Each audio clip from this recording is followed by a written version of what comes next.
Pernod Ricard CEO and Chairman Alexandre Ricard, thank you so much for joining Bloomberg Television this morning.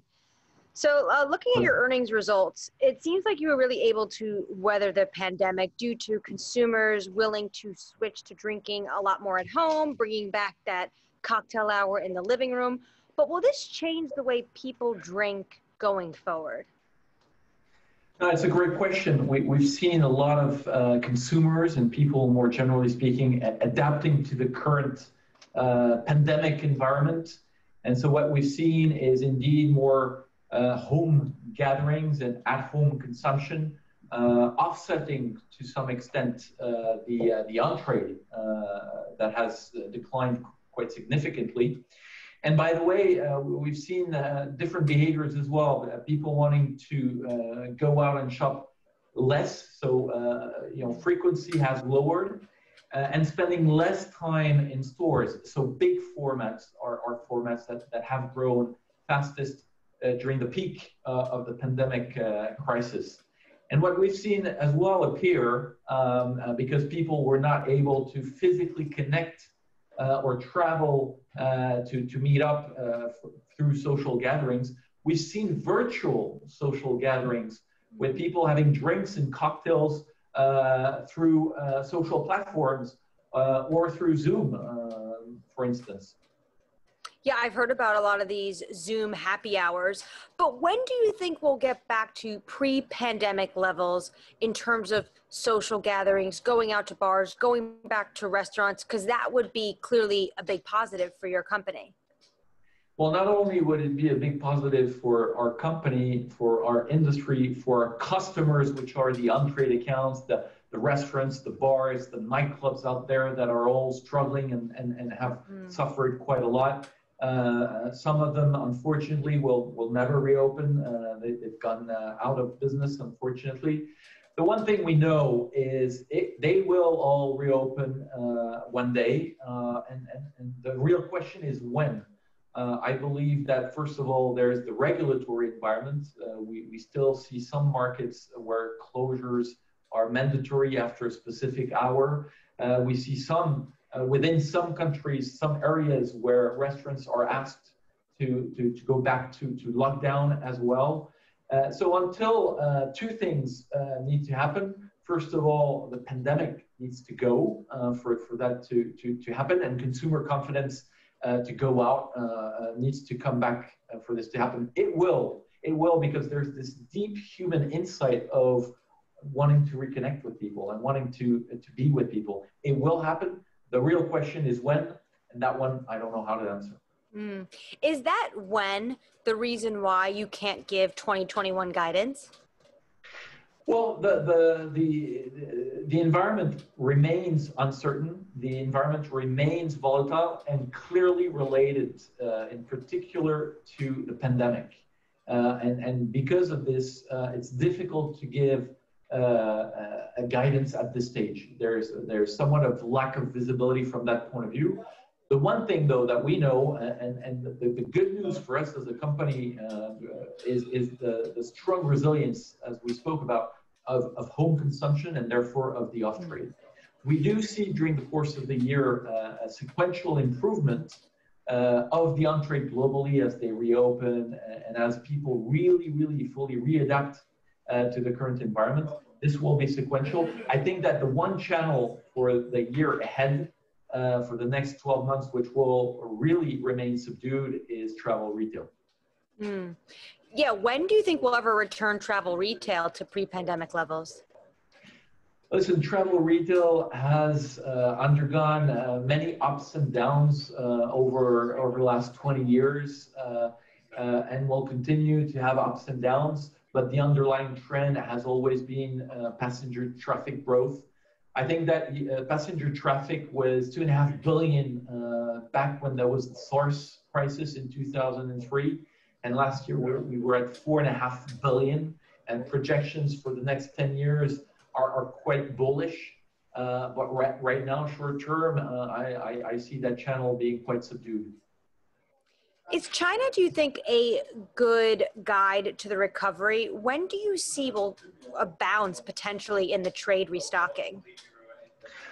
The only thing I will say is in this specific crisis, recoveries and the shape of recoveries and timing of recoveries will probably vary from one market to another. And some markets will experience slow recoveries, others might experience faster recoveries. And within these markets, brand segments might experience different type of recoveries. And this is why it's absolutely important for a company like ourselves to have two objectives in mind. Number one, be extremely agile to seize these opportunities and at the same time to allocate very swiftly resources where we see faster recoveries behind brands and markets, and also stay the course to our strategic plan, which is more long-term, because we're building today the Pernod Ricard of tomorrow, specifically on our digital transformation, which we are accelerating. Where do you see recovery now? Which region? Well, right now, what we said is we do see a pretty strong resilience of the off-trade in North America, whether it's the US and as well as Canada. We also see good resilience of the off-trade across Europe, both Western, Central, and Eastern Europe. We will see sequential improvements, in markets such as China, India, and eventually a slow recovery of the on-trade.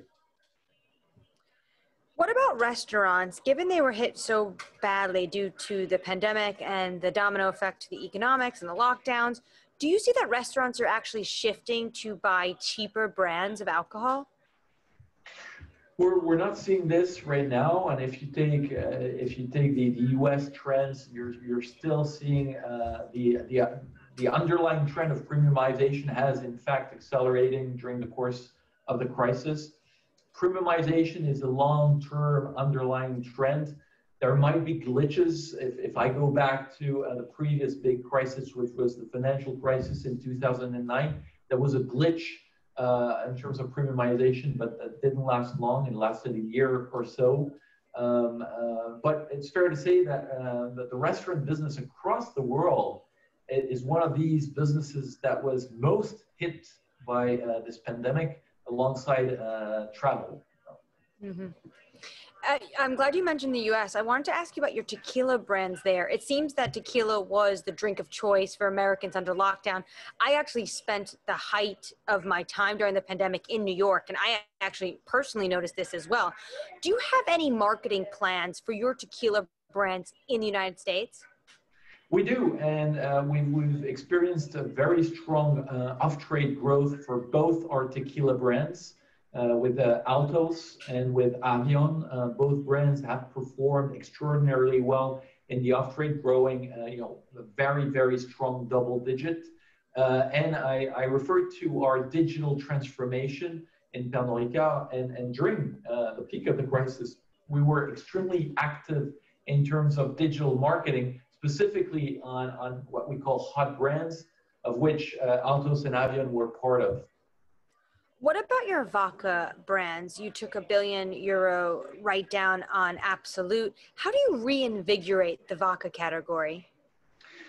Well, the vodka category is one of these categories in the US specifically, which is not growing at the same strong rates as many other categories, starting with tequila, but not just tequila. Cognac is doing extremely well as well, and American whiskey is doing well. Vodka is a little bit more subdued, and we have plans, of course, for Absolut, but most of our investments are going behind our tequila brands right now, behind Jameson, behind the Glenlivet that has been also growing and gaining quite a lot of share during the crisis. Absolut has fared quite well in a given number of other international markets, such as, by the way, France or Germany or even the UK. Now, Absolut has been a little bit of a victim of its strong exposure to travel retail, which is the most subdued channel in the industry, and as well to its strong exposure to the on-trade, high-energy bars and nightclubs. That makes sense. So do you see that people during lockdown are drinking more tequila at home, but if things were pre-crisis levels and more normal, you would potentially see more sales of vodka? Well, tequila was already quite a dynamic category pre-crisis. During the crisis, it did accelerate, to be fair. And I think that the key there is, I don't know, but it's good to have a portfolio of brands that cover basically all segments. And then we'll allocate resources and investment behind those brands we believe have most potential. What about in terms of M&A? Has the pandemic affected your outlook on that? No, I think from an M&A point of view, we will pursue dynamic management of our portfolio. In fact, during the crisis, we announced a couple of transactions. One of them with a Kyoto-based gin, where there's a distillery in Kyoto called Kinobi Gin. It's a Japanese gin, in fact. And another transaction which we announced, which is an Italian liqueur called Italicus. And at the same time, we disposed of a small French brand called Café de Paris. So we intend to pursue the dynamic management of our portfolio going forward. And are you going to announce any other transactions before the end of the year? I don't know. It depends. You know, we're always working on a number of transactions. Some are quick, others take a long time. And it all depends on whether we agree on a price, as you can imagine.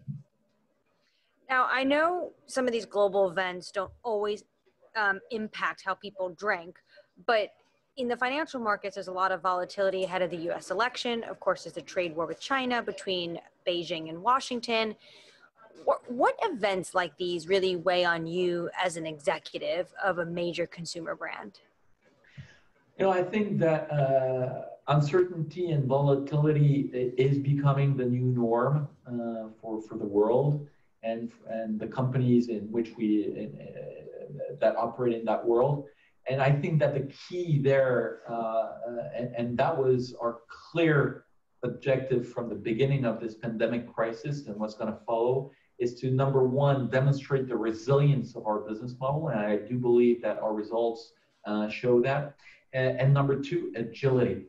To really very quickly and swiftly reallocate resources from a marketing point of view, from a structure point of view, where we believe there are most opportunities.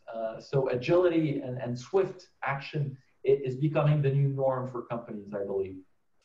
I wanted to ask you about Elliott. Has there been any pressure to reduce costs faster from Elliott since he took the original stake, given what has happened since the lockdown?